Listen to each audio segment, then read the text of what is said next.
जिंदाबाद जिंदाबाद।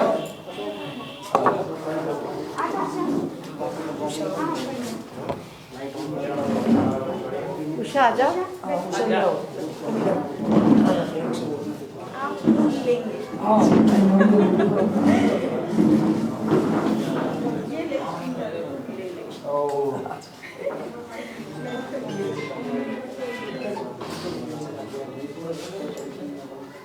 तो आपको ब्रीफ और वो चीज़ें हमने कर दी। अभी कानपुर से चल के आपके बीच में पहुँचेंगे। रात को ही हमने सूचना मौजूद हो जाएगी कि हमने समय लेंगे। आज का बता दिया जी काहे के लिए। हाँ, ये कैप्टन लक्ष्मी सहगल का परिचय, आपका परिचय और आज़ादी का आंदोलन और आज का आंदोलन और महिला समिति के बच्चे उनको लेके, तो हमने सोचा हम अपना काम कर लें। ठीक है।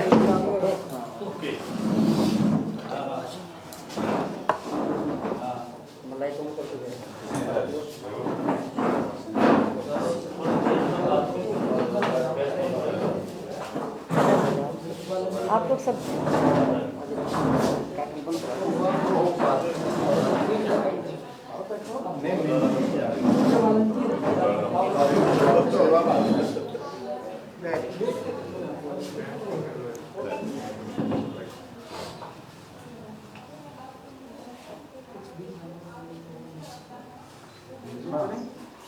जी कुछ आप लोग पूछेंगे कि नहीं, पहले ऐसा कीजिए।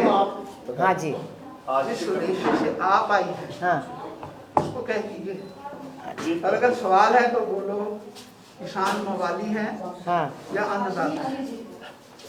ये अच्छा किसान क्या है? मवाली है। आज हमारा यहाँ हरियाणा में आना हुआ है।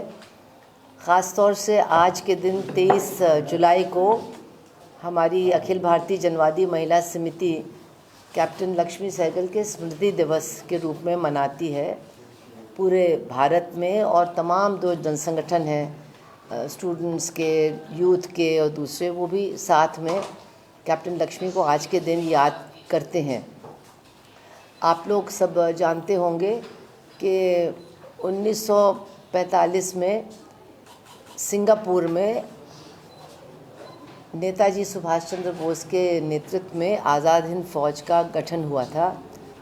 और उन्होंने जो भारतीय सैनिक थे ब्रिटिश आर्मी में, जिन्होंने वहाँ आत्मसमर्पण किया था, उनको लेकर के ये फ़ौज गठित की थी। लेकिन साथ साथ उन्होंने जो वहाँ भारतीय मूल के लोग थे उनको भी अपनी फ़ौज में भर्ती किया। और वो इस बात पर बिल्कुल अड़ गए कि एक महिलाओं की टुकड़ी भी वो इसमें शामिल करेंगे। और उस समय कैप्टन लक्ष्मी तो डॉक्टर लक्ष्मी थी। वो सिंगापुर में अपना एक नर्सिंग होम चलाती थी। उनके परिवार के लोग आज़ादी के आंदोलन से जुड़े हुए थे और उनको भी बहुत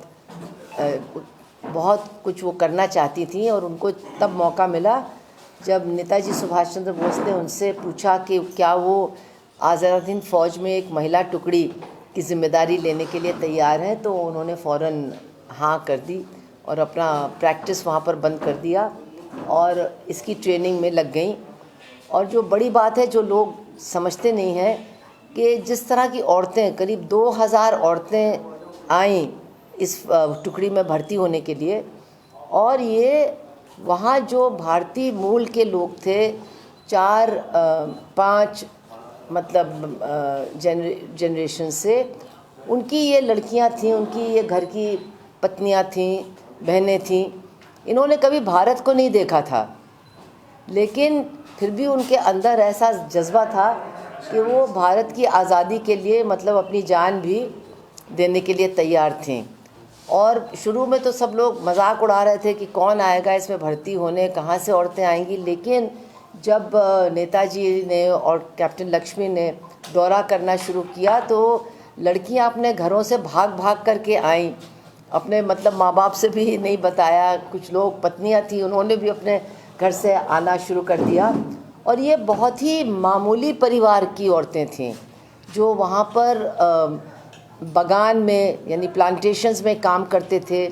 जो फैक्ट्रियों में काम करते थे भारतीय मूल के लोग, जो दफ्तरों में काम करते थे, छोटी मोटी नौकरियां करते थे, छोटे दुकानदार थे, बहुत ही मामूली लोग, और ज़्यादातर ये तमिल मूल के लोग थे, तमिल और कुछ केरला के। तो इनके बारे में लोग कहते हैं अरे ये तो मतलब हरियाणा के लोग तो यही समझते हैं कि लड़ने वाले तो वही हैं, लेकिन वहाँ पर ये इस तरह के तमाम परिवार की महिलाएं आईं और फिर ये तय हुआ कि 1500 को ट्रेनिंग दी जाएगी। ये आई बर्मा से और मतलब मलेशिया से और सिंगापुर से, और इनकी ट्रेनिंग शुरू की गई। खैर इन्होंने वही ट्रेनिंग इनको मिली जो मर्द सैनिकों को मिलती थी, और लोगों को पता नहीं है ये पूरी तरह से राइफ़ल और पूरा किट लेकर के दौड़ती थीं, जंगलों में जाती थीं, और एक टुकड़ी मोर्चे पर भी गई, मतलब लड़ने का काम भी किया।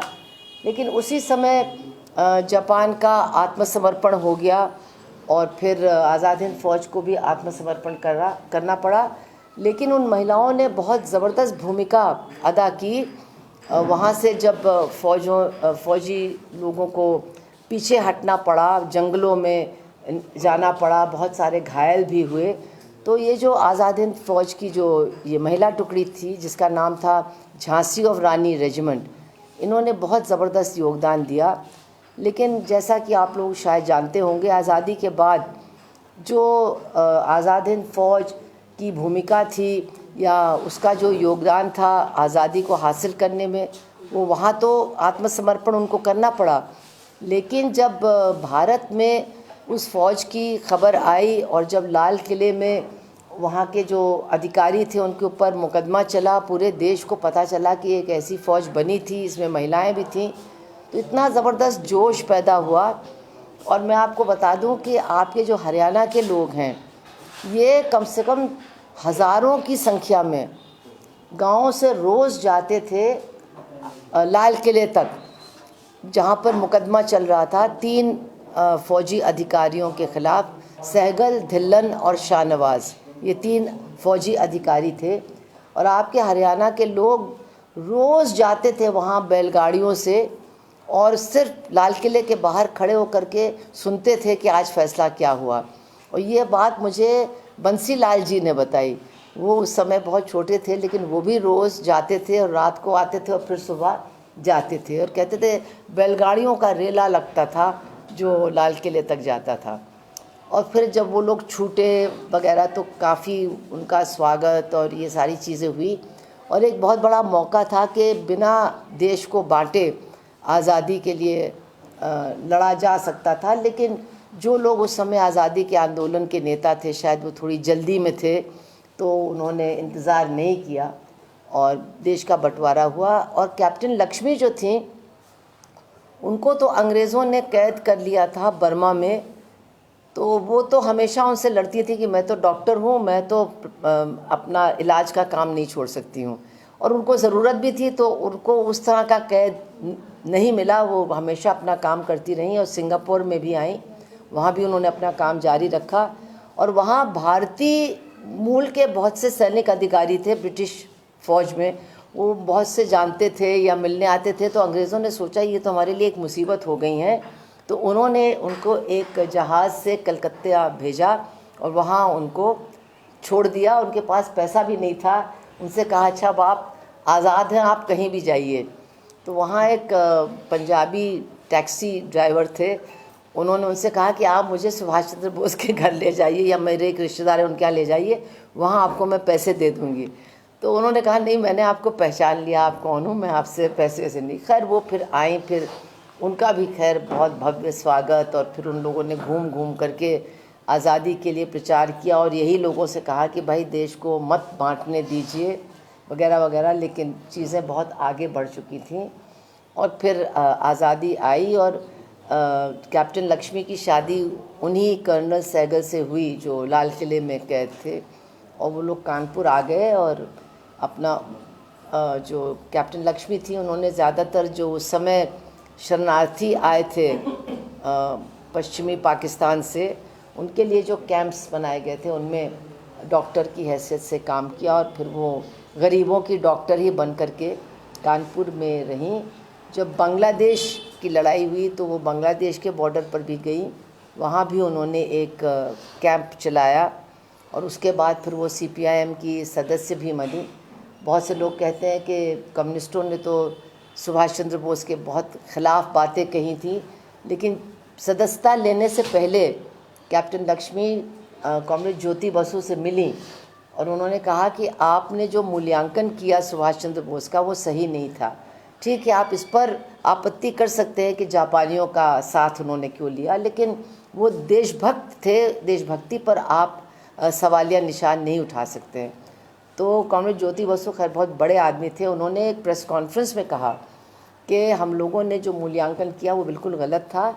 हम लोग जापान के ख़िलाफ़ थे, लेकिन वो बहुत बड़े देशभक्त थे जो सब कुछ मतलब देश के लिए कुर्बान करने के लिए तैयार थे, तो हम लोग अपनी गलती को मानते। फिर उसके बाद कैप्टन लक्ष्मी ने CPIM की सदस्यता ग्रहण की और जब जनवादी महिला समिति बनी तो वो शुरुआत से ही उसके नेतृत्व में रहीं, उपाध्यक्ष थीं और उन्होंने महिला आंदोलन में बहुत डट के काम किया। हरियाणा में भी कई बार आईं और काफ़ी उनका योगदान भी रहा। तो मतलब उनका जो पूरा जीवन है, एक डॉक्टर की हैसियत से, एक स्वतंत्रता सेनानी की हैसियत से और एक समाज में गरीब लोगों की सेवा करने की हैसियत से, वो पूरी ज़िंदगी उनकी इसी तरह की रही। वो 97 साल की थी आज के दिन 2012 में जब उनकी मौत हुई। तो आज से 3 दिन पहले तक वो अपने दवाखाने जाती रहीं और गरीब मज़दूरों को मरीज़ों को देखती रहीं और उसके बाद वो घर आई, उनको हार्ट अटैक हुआ और 2 दिन के बाद उनका देहांत हो गया। और मैं तो कह सकती हूँ कि कानपुर में जिस तरह की शव यात्रा निकली, ना उसके पहले कभी निकली है किसी की, ना शायद कभी निकलेगी। और लोग हैरान थे। उन्होंने कहा था कि वो अपना शरीर मेडिकल कॉलेज को देंगी, तो लोगों ने सोचा कि हम लोग कर नहीं पाएंगे, लेकिन वही हुआ, उनको मेडिकल कॉलेज तक वहाँ पहुँचाया गया। शहर के सारे डॉक्टर वहाँ पर मौजूद थे और उनकी जो आँख की पुतली थी उसको भी डोनेट किया गया। और उनके मरने के 15-20 दिन के बाद हम लोग उन 2 महिलाओं से मिले जिनको उनकी पुतलियाँ मिली थी और वो पहली बार जीवन में देख सकीं। और जब वो अपने अपने गांव गई तो वहाँ उनका बड़ा स्वागत हुआ कि कैप्टन लक्ष्मी की आँख लेकर के हमारे गांव की लड़की आई है, हमारे गांव की महिला आई है। तो मतलब मरने के बाद भी उनकी सेवा ख़त्म नहीं हुई और एक बहुत बड़ी मिसाल वो लोगों के लिए छोड़ के गई हैं कि जीने का मतलब क्या होता है। अगर उससे सीखें तो बहुत कुछ हर एक इंसान कर सकता है और हर एक महिला कर सकती है देश के लिए, जनता के लिए। आज का कार्यक्रम क्या है? आज का कार्यक्रम ये है, अगर वो ज़िंदा होती तो आप बिल्कुल यकीन मानिए कि वो या तो टिकरी या सिंघू या गाज़ीपुर कहीं बैठी होती, वहाँ से वो जाती नहीं। और इस आंदोलन में मुझे लगता है कि ऐसे स्वतंत्रता सेनानी के जुड़ने से एक बहुत बड़ा बल भी मिलता है, लेकिन अब वो नहीं है। तो पूरी तरह से हम लोग सब महिला समिति के लोग भी इस आंदोलन के साथ जुड़े हुए हैं। जहाँ जहाँ हम लोग हैं, हम लोग कोशिश करते हैं कि समर्थन में कुछ न कुछ आयोजन करते रहें। तो आज इसीलिए मैं आई यहाँ, क्योंकि हमारी हरियाणा की महिला समिति ने जो आपके इधर हिसार में, कैथल में और जींद में जो टोल पर तमाम लोग बैठे हैं और टोल मुक्त कर दिया है, ये बात लोगों को मालूम नहीं है। अगर बाकी हिंदुस्तान में मालूम हो जाए तो इस आंदोलन के पीछे बहुत लोग लग जाएंगे, क्योंकि टोल से बहुत लोग परेशान हैं। इतनी लूट मची है टोल के माध्यम से, लेकिन यहाँ जो टोल मुक्त किया है और वहाँ लोग बैठे हैं, तो वहीं पर आज के दिन कैप्टन लक्ष्मी को भी लोग याद करेंगे।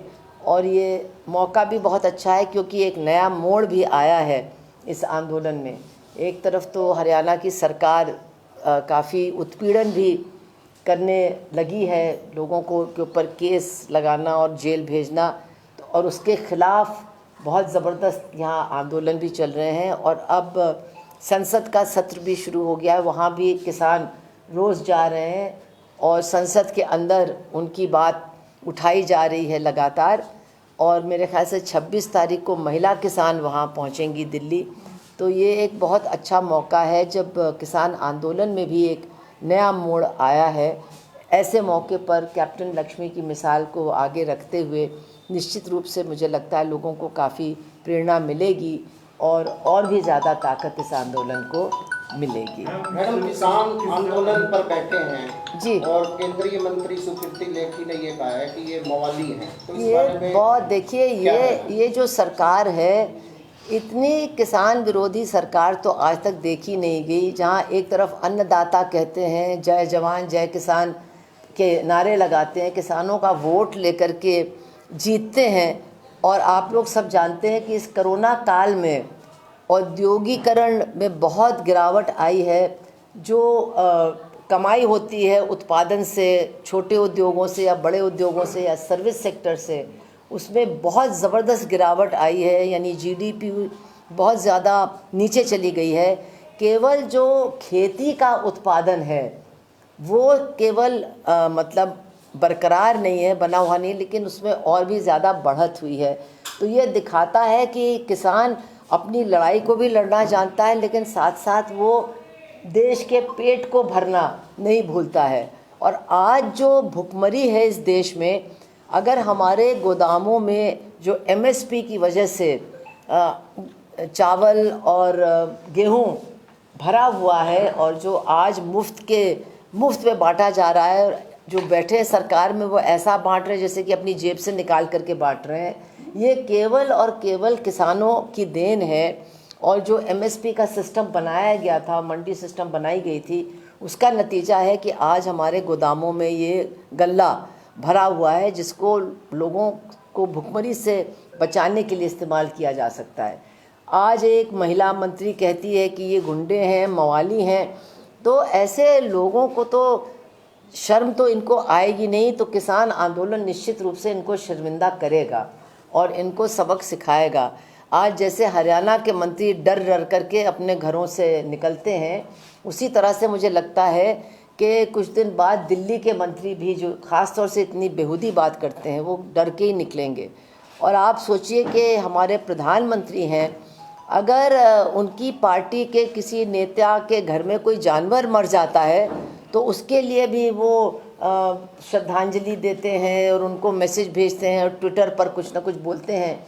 अगर विदेश में कोई हादसा हो जाता है, लेकिन हमारे अपने देश के 500 किसान केवल आंदोलन पर बैठने की वजह से अपनी जान को गंवा चुके हैं, और प्रधानमंत्री एक शब्द उनके समर्थन में नहीं बोले, उनके परिवारों के लिए उन्होंने एक शब्द नहीं कहा।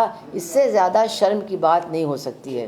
तो लोग कहते हैं कि कोई सुन नहीं रहा है, ऐसा नहीं है कि सुन नहीं रहे, वो सब सुन रहे हैं, वो सब समझ रहे हैं कि ये किसान बिल्कुल हटने वाला नहीं है।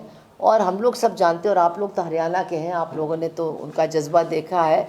मैं गई थी वहाँ सुल्तानपुर बॉर्डर, तो एक पत्रकार किसानों से पूछ रहा था कि अगर वो नहीं सुनेंगे तो क्या करोगे आप लोग। तो उसने कहा कि नहीं सुनेंगे तो सन 24 तक बैठेंगे और फिर उनको हरा के भगा करके तब जाएंगे जब नई सरकार कानून को वापस करेगी। तो ये जो उनका जोश है, तो मुझे कभी कभी लगता है कि कैप्टन लक्ष्मी जैसे ये हज़ारों हज़ार लोग हैं, किसान हैं, जो बिल्कुल अपने बात से पीछे नहीं हटते हैं और बिल्कुल डर उनके अंदर है ही नहीं। और उन्होंने फैसला कर लिया, और सही फैसला है। वो अच्छी तरह से जानते हैं कि अगर ये कानून वापस नहीं हुए तो हमारे देश क्योंकि ये एक सांस्कृतिक मामला भी है। हमारे गांव, खेती, किसानी, ये सारी चीज़ें हमारे सांस्कृतिक धरोहर से जुड़ी हुई हैं। पेट भरना और आर्थिक तौर पर बहुत बड़ा योगदान करना, ये एक अलग बात है। और ये जो कानून है, निश्चित तौर पर अगर ये लागू होंगे और लागू हो रहे हैं तो किसानी और खेती तो हमारे समाज से बिल्कुल ख़त्म हो जाएगी। मैं तो ऐसे राज्य से आई हूँ जहाँ पर जो पश्चिमी उत्तर प्रदेश है, वहाँ तो खैर एक बहुत दूसरा सवाल है कि वहाँ के गन्ने का दाम सरकार तय करती है, और गन्ने के जो कारखाने हैं, चीनी मिलें, वो देती हैं। और जब से ये बीजेपी की सरकार आई है यूपी में, तब से जो बकाया है वो मिला नहीं है गन्ने के किसानों को। करीब करीब कहते हैं 10,000 करोड़ रुपए का बकाया है, और जो चीनी का बढ़ा है और न बकाया वहाँ के किसानों को मिल रहा है। तो ये जो यूपी से, वेस्टर्न यूपी से जो लोग आए हैं, ये बड़ी संख्या में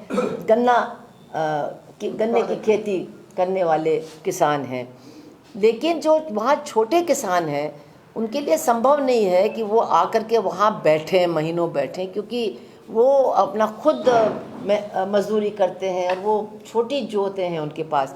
लेकिन वो पूरी तरह से साथ हैं, क्योंकि उनको दाम नहीं मिल रहा है, उनके फसल के दाम उनको बिल्कुल नहीं मिल रहा है। न मध्य प्रदेश में मिल रहा है, बिहार में ये मंडी 2007 में ख़त्म कर दी गई थी, और बिहार में एक तो पैदावार भी घटी है और किसानों की हालत बहुत ज़्यादा ख़राब हुई है, क्योंकि उनको वहाँ मक्के की खेती बहुत होती है, मक्के का दाम बिल्कुल कौड़ियों के भाव मिल रहा है।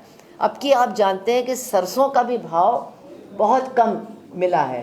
तो ये गेहूं और चावल ही है जहाँ ज़्यादातर MSP मिल रहा है। अगर वो भी ख़त्म हो जाएगा तो हमारे देश के किसान अभी तो आत्महत्या कर रहे हैं इतनी बड़ी संख्या में, वो तो फिर मजबूर होकर के अपने खेत दूसरों को दे कर के, अंबानी अदानी को दे कर के भागी जाएंगे, क्योंकि ये पूरे कानून जो बने हैं वो अंबानी और अदानी को ही पूरी फसलें सौंपने के लिए दी गई हैं। आप जानते हैं कि गेहूं में कितना मिलता है, और वही गेहूं पैक करके अदानी बेचता है फॉर्च्यून के नाम से, और 4 गुना 6 गुना वो दाम ले रहा है। तो इसी तरह से वो करना चाहते हैं कि जो पैदा करेगा उसको कुछ भी नहीं मिलेगा, और जो पैकेट बनाएगा, जो उसका विज्ञापन इधर उधर देगा, उसको ही पूरा का पूरा मुनाफा और फ़ायदा मिलेगा। एक मिनट जी, क्या कह रहे हैं? कल एक बड़े अखबार के दफ्तरों पर आए कल की छापे, क्या हुआ? मीडिया संस्थानों पर जो छापे, हाँ, ये तो हमारे यूपी में जी, ये इतना बड़ा हमला है, क्योंकि मैं बताना चाहती हूँ, आपको तो लगता होगा कि यहाँ की सरकार बहुत ख़राब है, लेकिन जब तक आप यूपी नहीं आएंगे तो आप समझेंगे भी नहीं कि ख़राब सरकार होती कैसी है। अभी आप जानते हैं कि जो इतनी मौतें हुई कोरोना काल में, और आपने वो तस्वीरें भी देखी होंगी जहाँ पर गंगा जी के किनारे लाशों को बिल्कुल डाला जा रहा है पानी में, और उनको बालू में गाड़ा जा रहा है। और जहाँ मैं रहती हूँ कानपुर, उसके ही आसपास ये सब कुछ हुआ, ये बिल्कुल सच है। और इसके होने का कारण है, एक तो लकड़ी का इतना महंगा होना, और दूसरा लोग कुछ कर ही नहीं पा रहे थे उस समय, इसलिए वो मजबूर थे कि वो पानी में डाल दें या बालू में गाड़ दें, और वो कुछ कर ही नहीं पा रहे थे। फिर उसके बाद कहीं कहीं कुछ श्मशान की जगहों पर उन्होंने सरकार की तरफ से कम दाम में लकड़ी को उपलब्ध कराया, लेकिन वो कम दाम भी इतना था कि गरीब आदमी उस लकड़ी को, उसने तो सारा पैसा इलाज में ही फूंक दिया था। तो ये सच से बहुत डरने वाली सरकार है। आपने देखा कि पार्लियामेंट में उन्होंने झूठ बोला कि ऑक्सीजन की कमी से कोई मरा नहीं। मुझे लगता है उत्तर भारत में कोई ऐसा नहीं होगा जो किसी को जानता नहीं है जो ऑक्सीजन की कमी की वजह से मरे हैं। हम लोग सब जानते हैं, और इतना झूठ एक पार्लियामेंट के अंदर एक मंत्री बोलता है। तो सच्चाई से ये बहुत डरते हैं। अब इन जो दो मीडिया हाउसेस को, एक है दैनिक भास्कर और एक है भारत चैनल, ये दोनों वो हैं जिन्होंने ख़ास तौर से कोरोना की बहुत सारी सच्चाइयाँ लोगों के सामने रखी। ऑक्सीजन नहीं है, दवा नहीं है, और कमाल की बात तो ये है कि जो लोग फर्जी रेमडेसिविर बेच रहे थे, फर्जी ऑक्सीजन सिलेंडर बेच रहे थे, वो सब बीजेपी से जुड़े हुए लोग हैं। चाहे वो यूपी में हो, चाहे वो जबलपुर में हो, चाहे वो कहीं भी हो, और सबके पकड़ जाने के बाद उन्होंने कहा हमने तो निकाल दिया। अरे हमने तो निकाल दिया का क्या मतलब है? वो बेच इसलिए रहे थे कि उनको पूरा संरक्षण मिला हुआ था, और एक एक रेमडेसिविर का डोज वो 1 लाख और 1.5 लाख रुपए में भेज रहे थे, और वो भी फर्जी। मतलब ये किस तरह के लोग हैं? ये हत्यारे हैं जो अपनी सच्चाई से के खुलासे से इतना डरते हैं कि आज दैनिक भास्कर, जो एक मेन स्ट्रीम मीडिया में एक अपवाद था हिंदी पेपरों में, क्योंकि उसने लगातार बहुत सारी सच्चाइयों को सामने किया, अस्पतालों की हालत, मरने वालों की हालत, और फिर उसने मरने वालों की सही संख्या ज़िले ज़िले का देना शुरू कर दिया कि सरकार इतना कह रही है और मरे लोग इतना है। और पिछले साल इस टाइम पर इतने लोग मरे थे। तो जो ये अंतर है पिछले साल और अब की साल में, इसमें निश्चित तौर पे कोरोना की बहुत सारी मौतें होंगी। अब ये कोरोना की मौतें दिखाना क्यों नहीं चाहते हैं? आप सब जानते हैं सुप्रीम कोर्ट ने कहा भाई आपको मुआवजा देना पड़ेगा, ये आपके वो कानून में है तो आपको देना पड़ेगा। अब वो देना नहीं चाहते। जो लोग मतलब सेंट्रल विस्टा पे हज़ारों करोड़ फूकना जानते हैं, पीएम केयर्स में पता नहीं कितना इकट्ठा कर लिया है, ये जो इलेक्ट्रल बॉन्ड्स हैं इसमें इतना इकट्ठा कर लिया, लेकिन जो लोग कोरोना से मरे हैं उनके घर वालों को कुछ देना नहीं चाहते हैं, सच्ची फिगर आने नहीं देना चाहते हैं। तो जिन लोगों ने हिम्मत करके, एक वो चैनल है भारत चैनल जो यूपी का ही है, उसने केवल कोरोना की ही सच्चाई को नहीं दिखाया, ये जो जलती हुई लाशें और ये गाढ़ी हुई लाशें और वो तैरती हुई लाशें जो गंगा जी में रोज़ देखने को मिल रही थी, इसके अलावा जो सरकार की तरफ से दमन चल रहा है उत्तर प्रदेश में, उसका बहुत सारा खुलासा वो करता रहता है। जैसे जो रेप केसेस होते हैं, हाथरस के केस में बहुत कुछ उसी टीवी चैनल ने खुलासा किया था। आपको शायद पता नहीं होगा, आज भी उस परिवार को जो 25 लाख का मुआवजा मिलना था वो आज तक नहीं मिला है, और जो एक भाई को नौकरी मिलनी थी सरकारी, वो आज तक नौकरी भी नहीं मिली हुई है। वो आज भी अपनी जान को डरते हुए उस गांव में पड़े हुए हैं। तो ये सारी बातें कौन हम लोग को बताता है?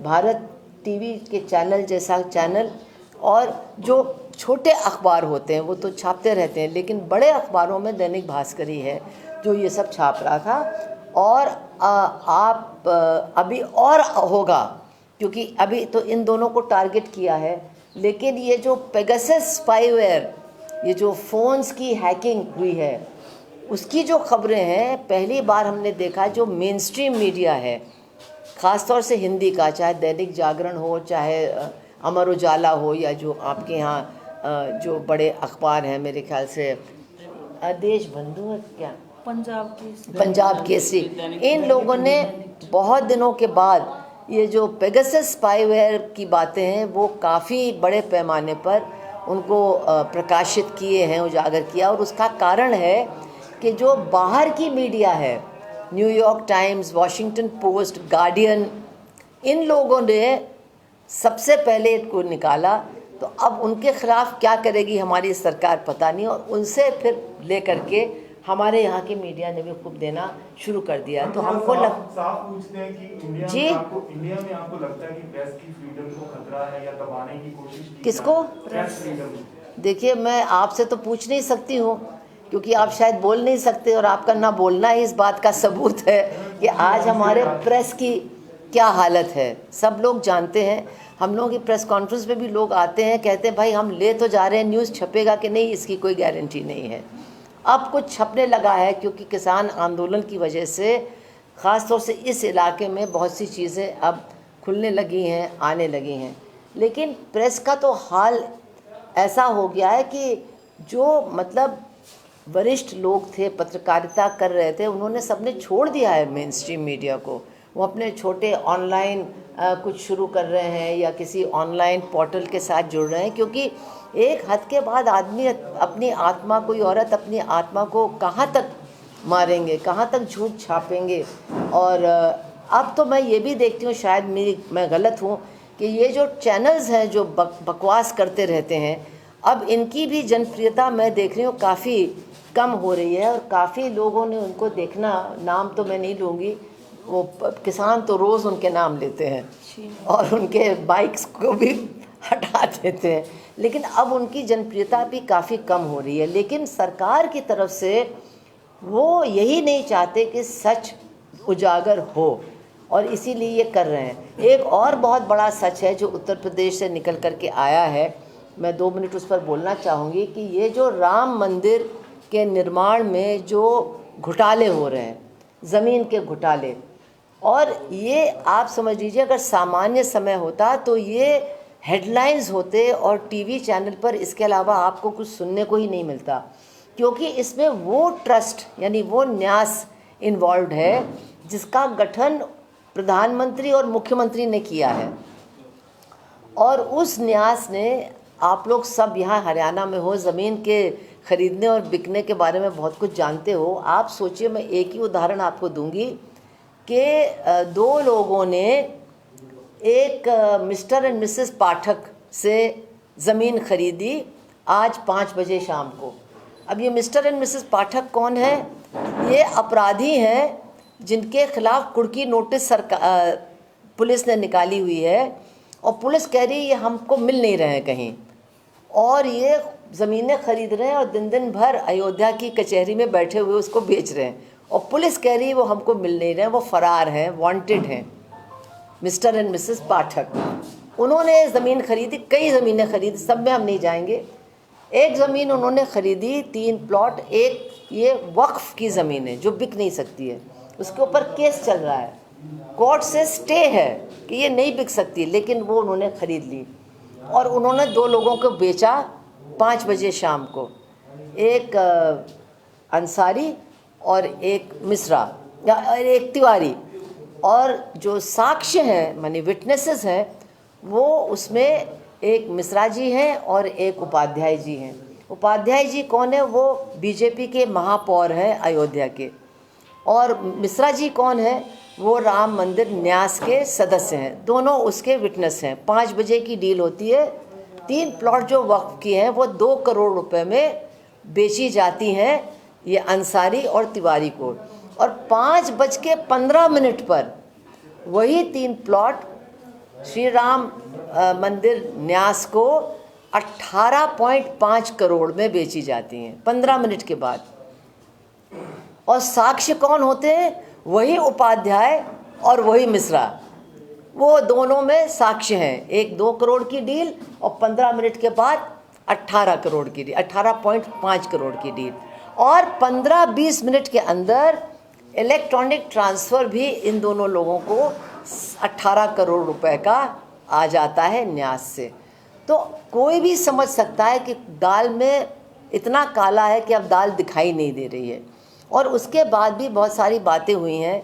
जो न्यास के अध्यक्ष हैं उनका नाम है नृत्य गोपाल दास, वो उन्होंने स्टेटमेंट दिया कि 1 साल से तो मुझे कोई बता ही नहीं रहा है कि अयोध्या में क्या हो रहा, मैं पूछता हूँ तो मेरा फ़ोन नहीं उठाते हैं। ये अध्यक्ष हैं, उनका ये बयान है, और वो खुद कह रहे हैं इसकी इंक्वायरी होनी चाहिए। और वहाँ केस भी अब संजय सिंह जो आपके उन्होंने कर दिया इन लोगों के ख़िलाफ़। लेकिन ये कहीं भी, जैसे आप लोग भी मुझ बहुत गौर से सुन रहे हैं, क्योंकि कुछ कुछ सुना होगा लेकिन डिटेल में नहीं, लेकिन ये डिटेल भी छुपाई जा रही है, क्योंकि सच जिस दिन सामने आ जाएगा उस दिन ये सरकार ख़त्म हो जाएगी, ये सरकार गिर जाएगी, ये सरकार बच नहीं सकती है। जैसे इमरजेंसी के बाद जब सच सामने आया इमरजेंसी का, तो इंदिरा गांधी फिर बुरी तरह से उस चुनाव को हार गई, वही हाल इनका होने वाला है। तो हम लोगों को सच बोलते रहना है, और आप सब लोगों को जहाँ तक हो सके सच दिखाते रहना है, छापते रहना है, उसका असर होगा, उसी का असर हो रहा है। अगर इतना भी न निकल करके आ रहा होता तो पूरी जनता बिल्कुल अंधेरे में होती। और इसीलिए आज आप देखते हैं ख़ासतौर से किसान मूवमेंट के बाद से ये जो छोटे छोटे वीडियोस और छोटे छोटे चैनल्स जो बहुत कुछ बोलते हैं, एक कोई किसान बोल रहा है तो एक कोई महिला बोल रही है, वो एकदम वायरल हो जाते हैं और लाखों लोग उसको देखते हैं, क्योंकि वो जानना चाहते हैं कि सच क्या है। तो सच को हमेशा के लिए नहीं छुपाया जा सकता है, और सच जिस दिन पूरी जनता को के सामने उजागर हो जाएगा उस समय ये झूठ बोलने वाले नहीं रहेंगे। किसान आंदोलन आपको लगता है, आप थोड़ा सा इसको नीचा करके सुनिए। हाँ, किसान आंदोलन आपको लगता है थोड़ा लंबा हो रहा है, और आपको नहीं, हमको लगता होगा ये नहीं हरियाणा, देखिए ऐसा नहीं है। ये आंदोलन, देखिए इसकी जो रीढ़ की हड्डी है नेचुरली वो लोग हैं जो MSP पाते रहे हैं आज तक। इसलिए यहाँ पर आपको हरियाणा के, पंजाब के किसान, हमारे उत्तर प्रदेश से जो अलग हो गया तराई का एरिया, उनका बहुत बड़ा योगदान है भारत को आत्मनिर्भर बनाने का, पंजाब से पहले गेहूँ चावल में, और राजस्थान। तो ये तो हो गए ना 5। सिर्फ जो लोग कहते हैं सिर्फ, पहले बोलते सिर्फ सरदार हैं, फिर बोलते सिर्फ हरियाणा, नहीं। लेकिन ये बात बिल्कुल पक्की है कि जो लोग MSP के लाभान्वित हुए हैं नेचुरली वही सबसे ज़्यादा इसमें लड़ाई लड़ रहे हैं। लेकिन वो सबके लिए लड़ रहे हैं, और सारा किसान भारत का, अगर महाराष्ट्र से 1000 आदमी आता है और 1 हफ्ते बैठता है अगर तमिलनाडु से 500 लोग आते हैं और हफ्ता 10 दिन बैठते हैं, अगर उड़ीसा से आते हैं, ये सब गरीब लोग हैं, आकर के बैठते हैं, तो इसका मतलब है कि इसको समर्थन तमाम किसानों का है पूरे देश में, और इसीलिए इसको तोड़ने के लिए सरकार इतना कुछ कर रही है। अब वो लंबा हो या छोटा, लंबा तो सरकार कर रही है ना, और हम इनको बधाई दें कि ये डर नहीं रहे हैं, बैठे हुए हैं, पानी, गर्मी, जाड़ा सब बर्दाश्त कर रहे हैं और कह रहे हैं कि हम हटेंगे नहीं, और इसका दिन पर दिन असर बढ़ रहा है। जो ये चुनाव हुए हैं अभी अलग अलग राज्यों में, हम ये नहीं कहते कि बड़ा फैसला इनकी वजह से हुआ है, लेकिन इनकी वजह से भी वहाँ बीजेपी के खिलाफ लोगों ने फैसला लिया है, क्योंकि सब लोग कह रहे हैं भाई क्यों ये किसानों को इतना परेशान कर रहे हैं, मान क्यों नहीं जाते हैं। जब किसानों के लिए आप कह रहे हैं कि इनके फ़ायदे का है और किसान कह रहे हैं हमको नहीं चाहिए ये फ़ायदा, तो आप मान क्यों नहीं जाते। तो कोई दूसरी बात होगी। फिर ये अंबानी और अदानी की बातें भी अब लोगों के समझ में आ रही हैं। ये जो कड़वा तेल 1 साल के अंदर उसका दाम दूना हो गया, तो निश्चित तौर पर इसका वो जो कानून आपने बनाया है कि आवश्यक वस्तु मूल्य निर्धारण का जो कानून है, आपने उसको ख़त्म कर दिया, तो अब मूल्य निर्धारण ख़त्म हो गया है। अब वो कड़वा तेल जो ये कंपनीज बेच रही हैं उसका दाम दूना हुआ है, सरसों का दाम तो नहीं हुआ है। चुनाव में किस तरह की जी यूपी चुनाव में क्या होगा। देखिए, मैं ज्योतिष तो नहीं करती हूँ, और उत्तर प्रदेश में अभी जो पंचायत में अभी जो पंचायतों का चुनाव हुआ था, तो केवल भाजपा ने अपने मतलब आधिकारिक कैंडिडेट खड़े किए थे, और केवल भाजपा ने अपने मंत्रियों को, सांसदों को, विधायकों को एक एक इलाके में भेजा था अपने लोगों को जिताने के लिए। और जब नतीजा आया तो खुद जो उनके मतलब सर्टिफाइड थे, पंजीकृत कैंडिडेट्स थे, वो टोटल में 1/3 भी नहीं जीत पाए, और उनसे ज़्यादा जो समाजवादी पार्टी के थे वो जीते। और कुछ इधर ये आपके पश्चिमी उत्तर प्रदेश में RLD के जो अजीत सिंह की पार्टी है, तो उसी चुनाव में मतलब जिसमें भाजपा ने इतना पैसा लगाया और इतना खर्चा किया, और वो चुनाव होना नहीं चाहिए था उस तरह से। 2002 तो पोल ड्यूटी के लोग ही मर गए उस में कोविड की वजह से। तो अगर उस चुनाव में हम देखते हैं कि भाजपा हारी, तो जो सबसे बड़ी बात सामने आई है, जो लोग कहते हैं अरे भाजपा तो हार ही नहीं सकती है, कि भाजपा हार सकती है और भाजपा हार रही है। लेकिन उस हार को जीत में परिवर्तित करने के लिए उन्होंने जो कुछ किया, हम लोगों ने तो बहुत सारी बेईमानियां देखी हैं, ऐसा नहीं है कि सब बाकी सब फरिश्ते हैं, लेकिन ऐसा नहीं देखा जो नगर पंचायत के अध्यक्षों के चुनाव में और बाद में ब्लॉक प्रमुख के चुनाव में हुआ। मतलब आपने देखा महिला की साड़ी उतार दी गई, और वो तो आपने उस महिला को देखा जो जा रही थी समर्थन देने, उसकी तो खींची गई, लेकिन जो कैंडिडेट थी उसकी तो उतार दी गई, और उसको अंदर बिठा दिया गया, और उससे कहा गया कि अगर तुम बोली तो अब जो पहने हो तुम वो भी सब उतार दिया जाएगा। तो पुलिस वहाँ बैठी है, पुलिस कह रही है कि भाजपा वाले बम हमारे ऊपर चला रहे हैं, एक पुलिस का SP कह रहा है कि भाजपा वालों ने झापड़ हमको मार दिया।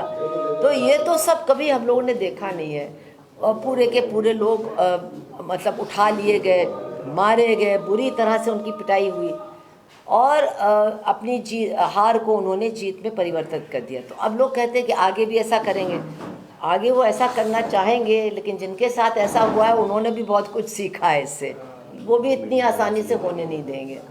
तो गाँव में बहुत गुस्सा भी है इसके खिलाफ, और मुझे लगता है कि अगर जो हमारे बड़ी पार्टियों के नेता हैं, अगर उन्होंने सूझबूझ से चुनाव की तैयारी की, तो निश्चित रूप से जितना गुस्सा है और जितना विरोध है, भाजपा उत्तर प्रदेश में हार सकती है, हराई जा सकती है।